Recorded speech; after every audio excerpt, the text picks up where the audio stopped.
We're going now to our second question. It goes to you, Dr. Bentley. A reminder, you'll have 2 minutes to answer.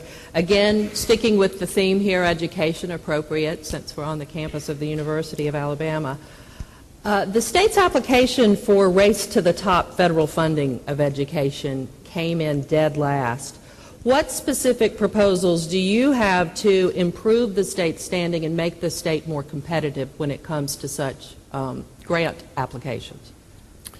Well, I'm not sure I was never really for the Race to the Top money. Why? And the reason I was not for the Race to the Top money because it had strings attached.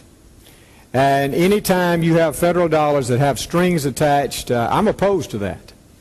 And the Race to the Top money had nothing to do, first of all, with charter schools. Race to the Top money had to do with in-service centers at universities. And you had to have rules and regulations put in place. Once that money was gone in 4 years, those rules and regulations remained in place.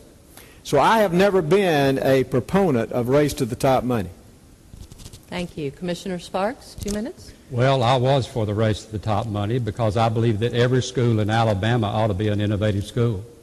And I believe that we've got to get AEA and the Department of Education working together so that we can apply and make every school in Alabama. That's why I would implement the 21st century framework so that we start teaching our children to compete globally.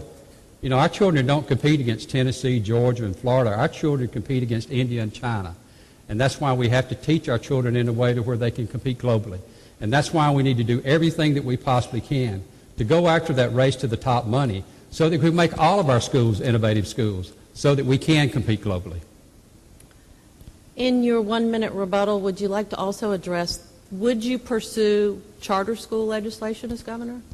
I'm not opposed to charter schools, but I believe as a conservative that anything new that comes into this state should be done on a pilot program basis. And so the way I felt that we should have charter schools in Alabama is to pick a certain number of charter schools, put them in place, see how they work. If they work well, then we can spread them all over the state of Alabama. But that only added 40 points to the 500 points in the Race to the Top money. So not having charter schools had nothing to do with us not getting the Race to the Top money. Your rebuttal? Yeah, I would oppose charter schools.